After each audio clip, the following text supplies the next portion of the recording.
half of the entire continent of South America is biting their nails right now.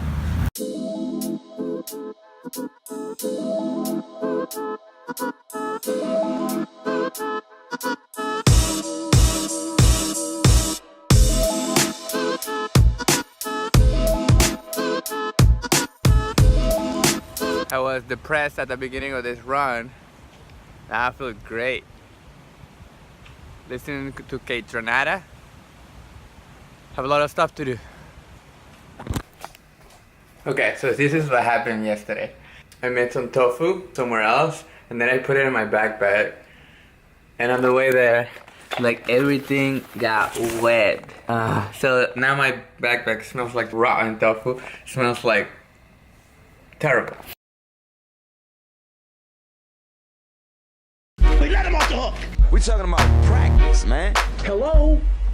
You play to win the game. It's my quarterback. Okay. Are you serious? Hey, I'm just here so I don't get fined. Playoffs? I just hope we can win a game. What else do you want to know? Alright, sweet. Okay, so that was a draft of the Q&A. It's gonna be better. I'm gonna use my own footage, but for now this is gonna be like the draft. It's like a 20-second. Now, the only reason that I'm doing a Q&A is because two people have asked me a bunch of questions. So Rosa Maria wants to know, number one, what gear do I need to achieve great photos?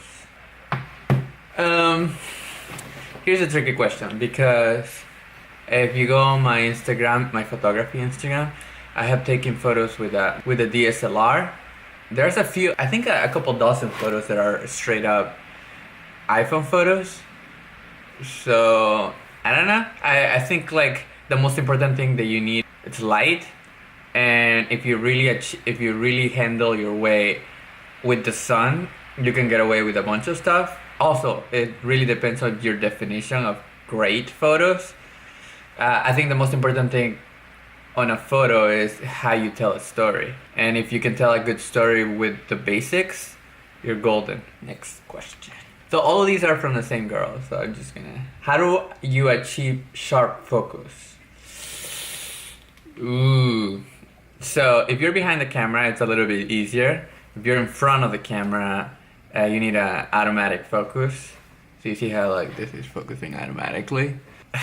Or if you go manual, you just need a super fast fingers. I would say a tripod, just so you can, if you don't want to deal with that, get a super fast lens. But that's expensive. I would just say practice with your manual focusing. Yeah, it's just practice. What is white balance? That's a good one. This could be easy to explain, I guess. Okay, so as you can see this is a light box. It's warm. It's kind of yellowish. White balance is like your ability to change degrees of the light spectrum. That could be warm, or it could be cool. Like this, right? So in general, you want to achieve this by shooting in the middle. That way when you're in post-production, you can go left and right. So you have warm light and you have cool light, you want to shoot right in the middle. I'm shooting right now a little bit warmer just because I like it that way, but you don't have to. You should try to shoot right in the middle. And on the camera, if you let the automatic white balance, what that will do is that it will try to figure it out by itself. Sometimes that's good because you don't have time to adjust. Sometimes that's bad if you want more control. So if you're just a beginner, I would just let the camera do it. But once you get better at it and you try to figure out all the details with the camera, you should be able to like go left and right depending on what you're trying to achieve. Usually warmer feels more natural, cooler feels more cold and robotic. That's my theory. Next question. What is the difference between JPEG and RAW? Just to explain, JPEG and RAW are just file formats. And what that means is like when you take a photo and the camera's trying to save the information, it will save it into a file. And then you choose what the file will be, usually JPEG or RAW.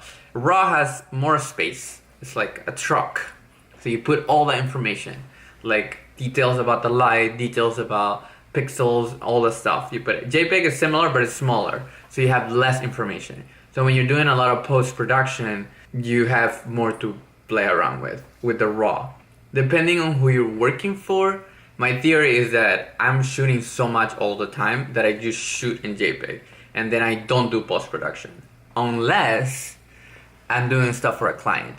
When I'm doing stuff for a client, I'd rather have all the information just in case, because the client is gonna want to have changes, right? So if it's like, oh, this was too bright. With RAW, you can go on Lightroom or in Premiere or in After Effects and just tweak it. Shooting RAW, it just takes more space, and shooting in video RAW is like insane. So if you're just a beginner, if you don't have any clients, I would just say shoot in JPEG and deal with RAW later. I don't know. So like if you really get good at lighting everything to begin with, you're not gonna have to deal with much. That's just my theory. If you're a person who likes to fiddle afterwards, shoot in RAW. But I almost never shoot in RAW. Okay, this is another question, but this is not from the same person. This is from actually one of my clients. Custom websites versus template websites. Just to give you a little bit of a perspective, the majority of my income comes from Squarespace websites. It really comes down to content, really. Like, what is it that you have to put on your website, and what do you need to say, or what do you want your business to be about? My theory is that custom websites are obviously more expensive because you need to do like all the details and stuff. Do you really need it? Does it really gonna help your business grow? I think like a Squarespace website solves like 80% of all the needs of all small clients. And then if your website has specific needs, then it's tough for me to say, because obviously I benefit from custom websites because I can, get more money. But Squarespace, I think this is where we're going. Like, I think Squarespace and websites like that are just gonna get better, and then they're gonna cover everything that a client might ever need. And then I'm just gonna use my time to design custom websites for myself, I guess, or like just to play around the internet. Yeah, it's tough, but I don't think it matters. I think that the job of the web designer is not to design prettiness. It's just to organize information. A good web designer will figure out what the content or the client needs, and then organize it in the way that whoever's coming to the website can find things in a reasonable way. I think people overthink this. All right, that's this Q&A. Hope you like it. I'm trying different things because I feel like this will be easier to do. Let me know what you think about this intro. I thought it was funny because, Q&As and, press conference.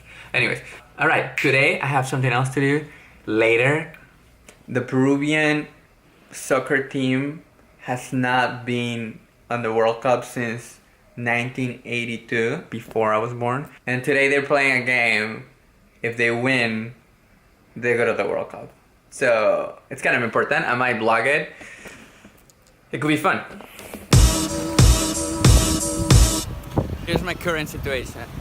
I could watch it at Manolo, which is right there, but I want to watch the game in an isolated place. You see, if you look at the standings for the CONMEBOL, it's insane. Like, anyone can go to the World Cup, pretty much. So I don't want to be surrounded by people that are really pissed off because their country didn't go to the World Cup.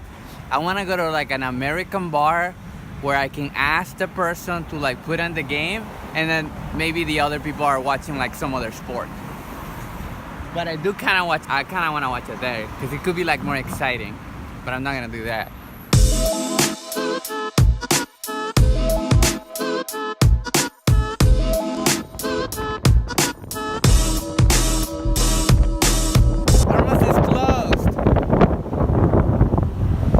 To do.